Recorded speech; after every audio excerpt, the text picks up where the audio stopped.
In the House Committee hearing, Reps. Elise Stefanik engaged Harvard's Claudine Gay on the topic of hate speech within the campus confines.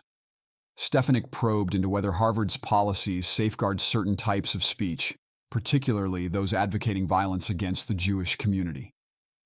Gay stressed the university's dedication to free expression, but tactfully navigated around addressing whether such speech directly violated Harvard's code of conduct. Stefanik raised concerns about Harvard's handling of free speech protection and rigorously pushed for clarity regarding disciplinary measures against students involved in hate speech. However, Gay refrained from delving into specific actions, citing student privacy rights and ongoing procedural considerations.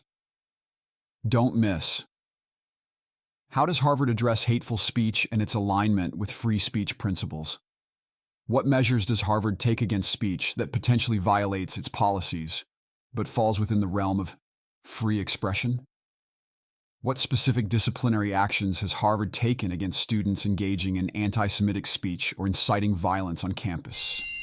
A Harvard student calling for the mass murder of African Americans is not protected free speech at Harvard, correct? A Harvard student calling for the mass murder of African Americans is not protected free speech at Harvard, correct?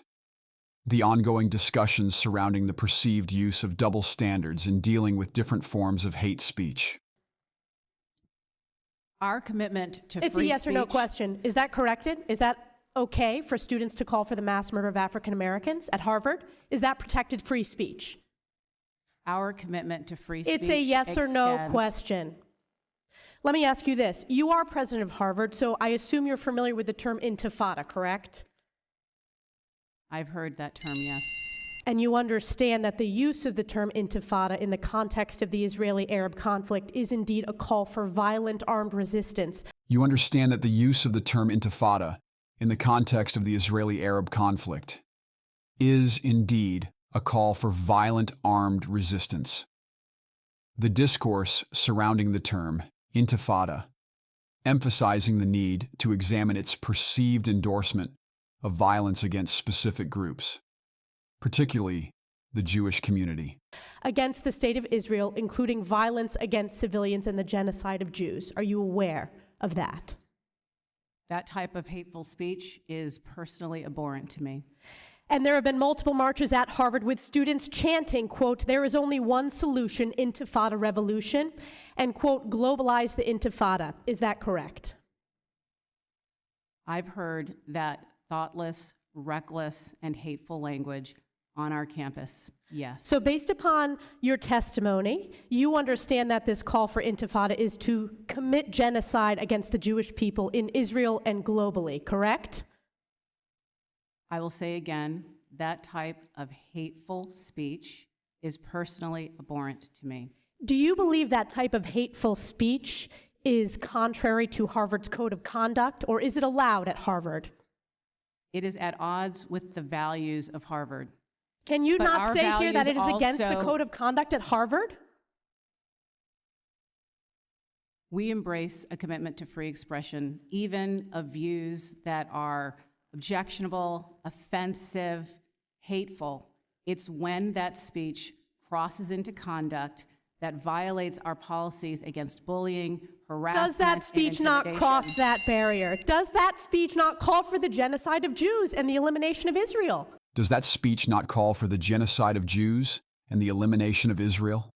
Expresses genuine concern when considering the seriousness and potential consequences of the discussed discourse.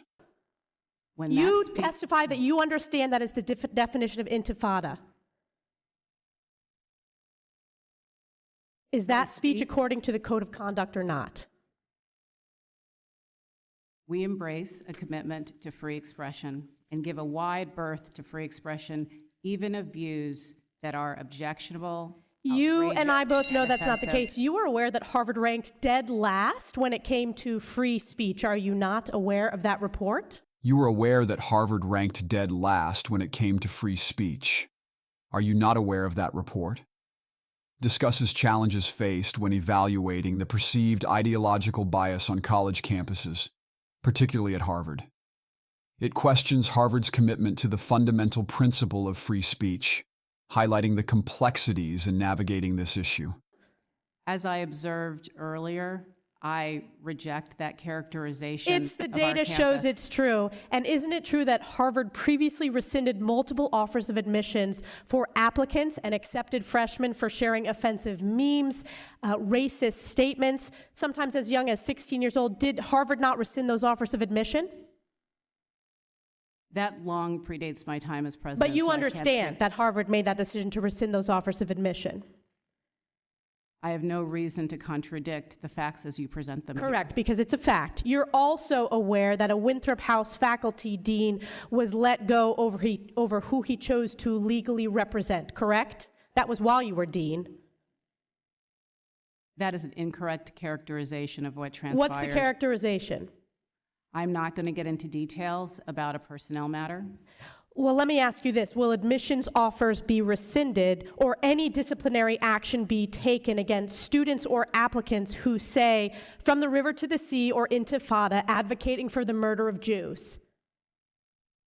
As I've said, that type of hateful, reckless, offensive speech is personally abhorrent to me. Today that no action will be taken. What action will be taken? When speech crosses into conduct that violates our policies, including policies against bullying, harassment, or intimidation, we take action, and we have robust disciplinary processes that allow us to hold individuals accountable. What action has been taken against students who are harassing and calling for the genocide of Jews on Harvard's campus? I can assure you we have robust What disciplinary actions have been processes. taken? I'm not asking. Actions underway. I'm asking what actions have been taken against those students. Given students' rights to privacy and our obligations under FERPA, I will not say more about any specific cases other than to reiterate that processes are ongoing. Do you know what the #1 hate crime in America is?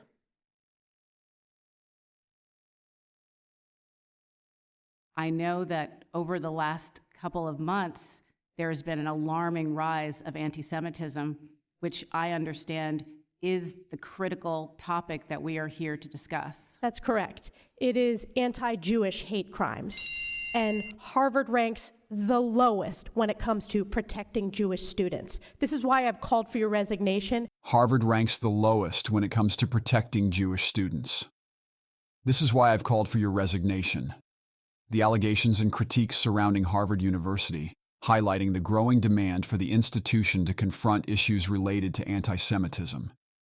Questions persist about the effectiveness of Harvard's response to these concerns. And your testimony today, not being able to answer with moral clarity, speaks volumes. Your testimony today, not being able to answer with moral clarity, speaks volumes. The university's ambiguous stance on a definitive response suggests a broader issue, involving the intricate equilibrium between upholding freedom of speech and protecting against the dangers of hate speech. I yield back.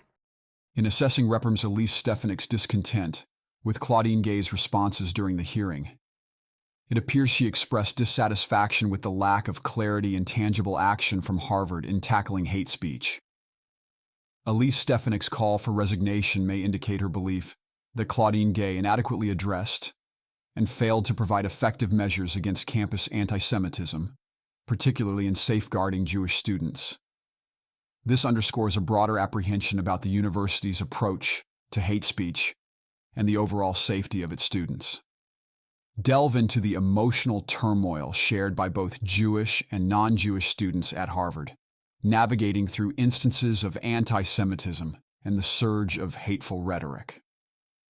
The prevailing sentiments include fear, anxiety, and unease experienced by those directly impacted.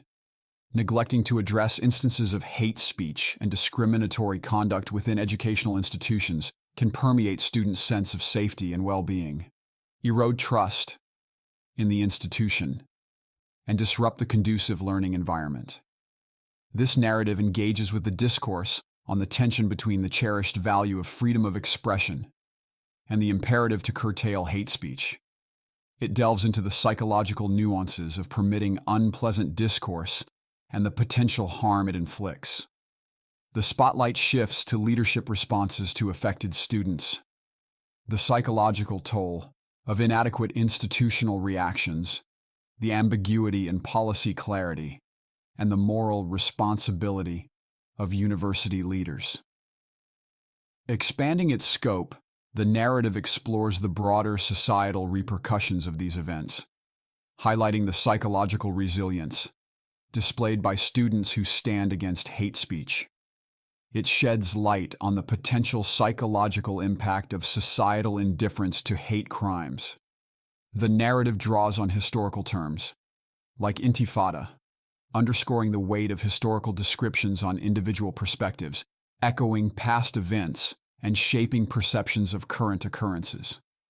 Maintaining a delicate balance between the freedom of expression and fostering a secure and inclusive environment, the narrative underscores the ethical and moral dilemmas faced by university administrations.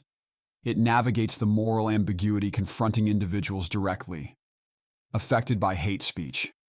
Understanding the psychological implications of hate speech, institutional responses, societal tolerance for hate crimes, and historical references contributing to Harvard University's current psychological landscape becomes imperative in this exploration. What do you think? I promote myself and my videos. Hello, I'm Bong Sim, a Canadian resident of Asian descent. During the day, I work as a professional counselor, and at night, I do Uber food delivery. Instead of speaking in my videos, I prefer to express myself through writing. In today's world, speaking the truth can have serious consequences, both for my professional life and personal well-being. That's why I'm choosing to pen down my thoughts and using a platform to share them on my behalf. Some people find my videos uninteresting, too strict, and they even criticize the appearance of the individuals featured, including their tiredness, Asian, or perceived flaws. I understand these concerns, but I genuinely believe in the purpose behind creating these videos. Unfortunately, recent Canadian legislation has resulted in the censorship of free speech and online content. And although Google hasn't explicitly admitted their involvement, I suspect they play a part in it. Despite my efforts to monetize my content on YouTube, I haven't been able to earn any income from it. I've tried 3 times, and all my attempts were rejected. They turned me down for reasons like lacking creativity, not having a recognizable face, or not having a distinct voice.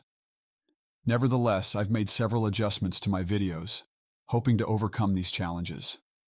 If you share my belief and support what I'm doing, I would genuinely appreciate your backing.